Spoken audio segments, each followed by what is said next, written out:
Hi everyone. This is the video for week 14, the Thursday. Again, I apologize, it's a video lecture. I just have an interview, so kind of had to do it that way. So I will share my screen.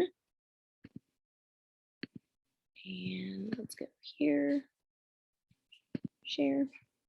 All right, so you should be able to see what I see.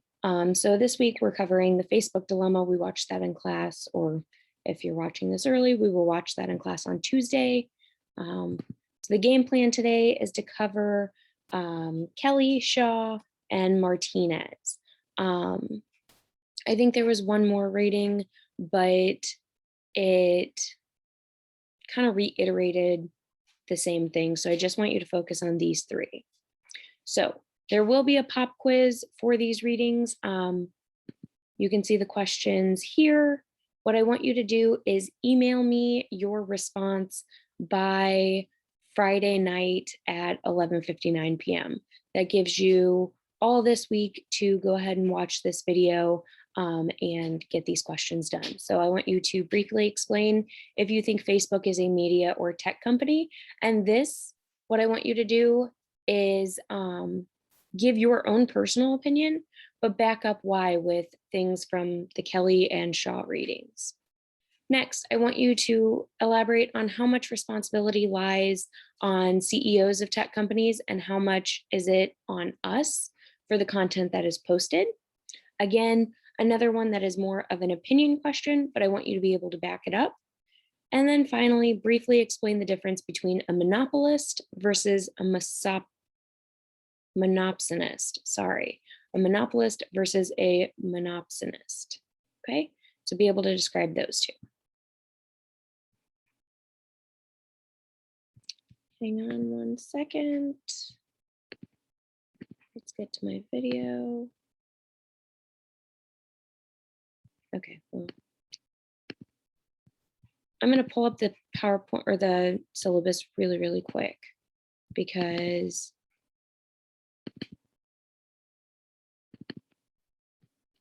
I don't think that's supposed to be sour gel.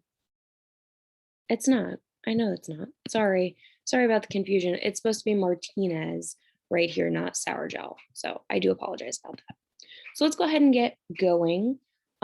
So what were these articles about? I've got my notes, sorry. Essentially, they were trying to figure out what Facebook was as a company. So is it a tech company? Is it a media company? Is it a publisher? Zuckerberg thinks that they might be all of them, but they do have a responsibility as a company for the content that is on the platform. And these are valid questions because we've never really seen anything like Facebook before. There was MySpace, yes, but even with MySpace, it was a much different ballgame than Facebook. And Facebook has really revolutionized social media. So let's talk about media versus tech.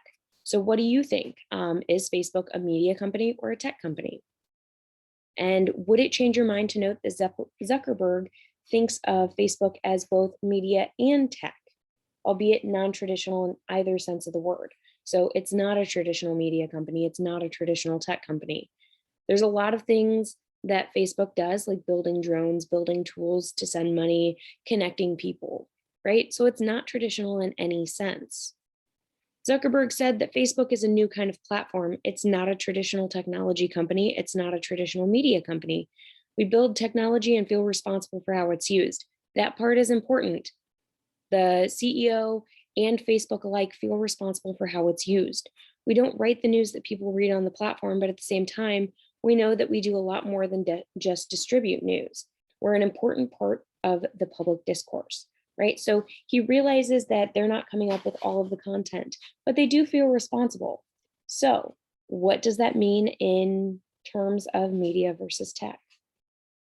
However, just before the live stream, Zuckerberg clearly stated that Facebook is a tech company and is not a media company. Its focus is building tools and making stories. So even Zuckerberg can't keep his story straight.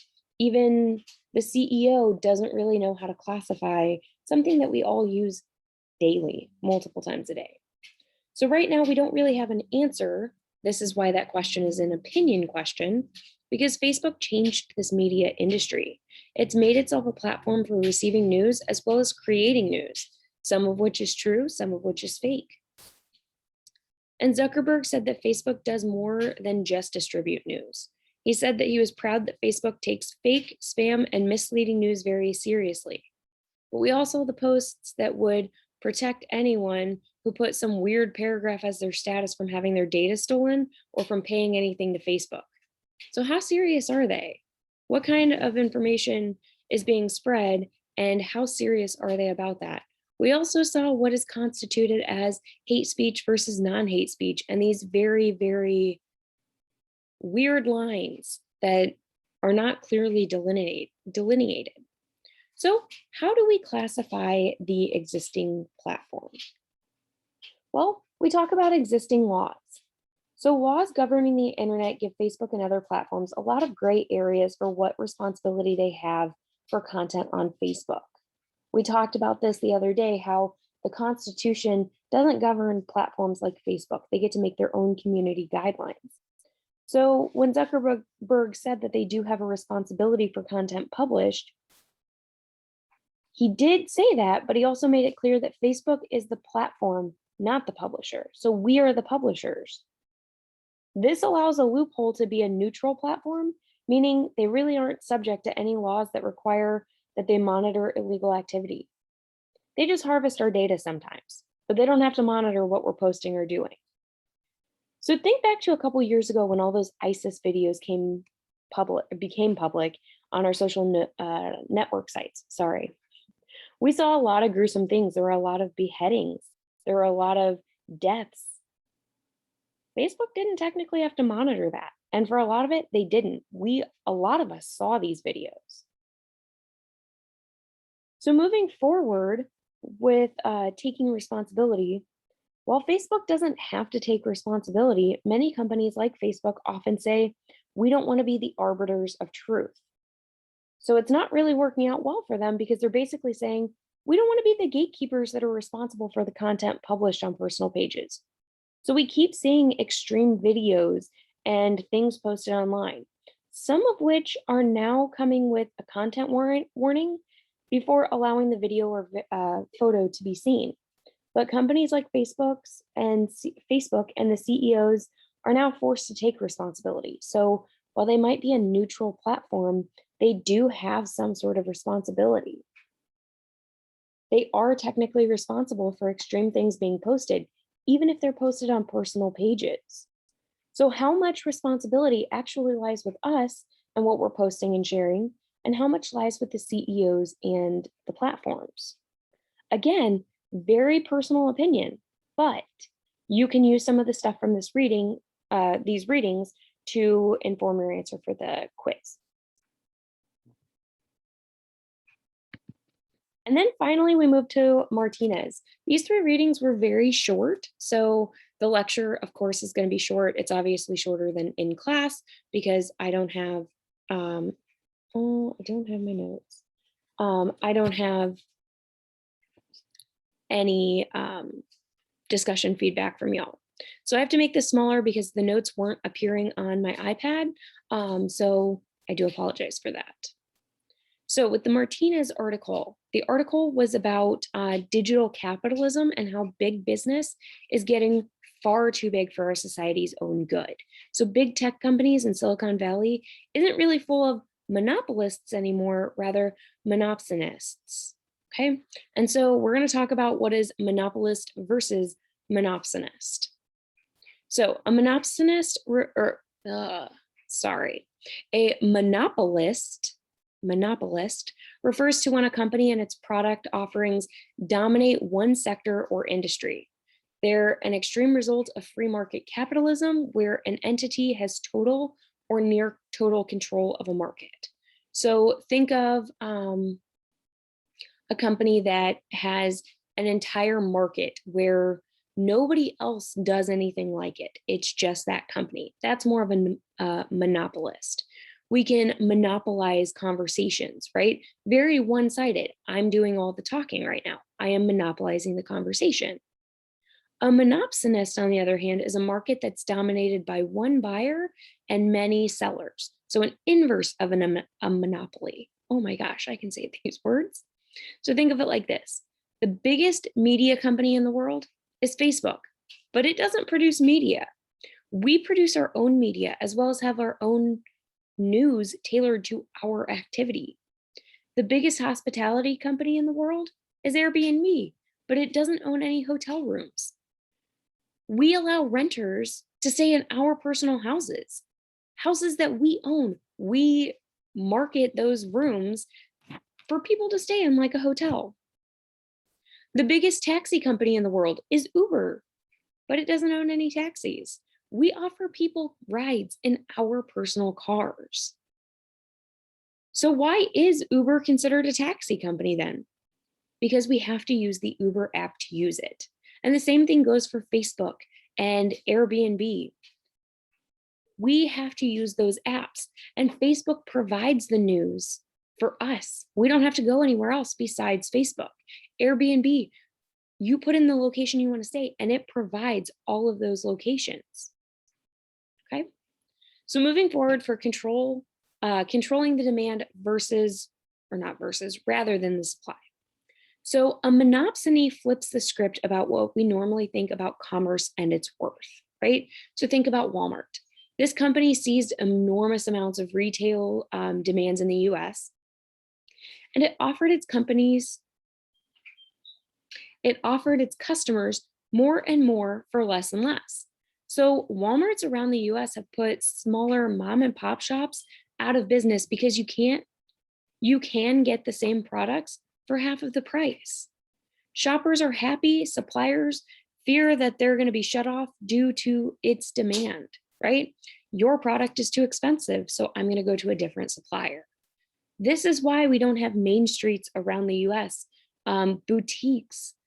A lot of people can't afford to shop at boutiques because we can get the same thing at Walmart for half of the price. And monopsonists don't integrate vertically, so they're not building up. They're integrating horizontally. So they're eating up these businesses that are near to them, right? So if a company is doing something similar, rather than going above and beyond, doing something that is different than the competitors, they just incorporate that company into their own, reducing the competition. So Airbnb, Facebook, let's talk about Facebook again. So Facebook saw that Instagram was doing something similar. So they saw people can post pictures, captions, things that we do on Facebook. So instead of going above and beyond Instagram, Facebook bought Instagram, right? Moving horizontally. Continuing to talk about Facebook, we don't get paid for our content that we either create or share. Or do we? We know that Facebook targets ads to users to make money for the company, but we get paid by being allowed to post and share what we want on our own personal platforms. So how is Facebook this monopsonist? Like I mentioned with companies like WhatsApp and Instagram, they have been bought by Facebook. They integrated these apps that we like to use into a Facebook conglomerate, and they're now all housed within this one company. So it's not just including other competitors, however. Facebook also includes news from traditional sources like New York Times, Washington Post, Huffington Post, CNN, Fox News into their site. We're not going other places. We don't visit the New York Times or Washington Post, CNN, Fox. We don't visit their actual home pages. We aren't going other places for this information. It's brought right to us. So companies like Facebook are monopsonist companies. And that is actually the end of what we're going to talk about today. So remember to email me your pop reading quiz by Friday. I don't know the date of Friday. Let's see. The 23rd by 11:59 p.m. for those 5 points, and I will get them updated on eCampus. And if you have any questions, comments, or concerns about this, don't hesitate to reach out. All right, I'm going to stop sharing my screen. And like I said, I do apologize about not being able to meet on Thursday. I know this semester's been chaotic, and I'm sorry that I have another job interview that's conflicting with our class time. So I will see you the following week for our last week of class. Remember, we're going to do an exam review on Tuesday for the final exam and go over things about the final exam. And then Thursday is a work day for your final paper. So, all right, if you have any questions, comments, or concerns, don't hesitate to reach out. All right, thanks. Bye.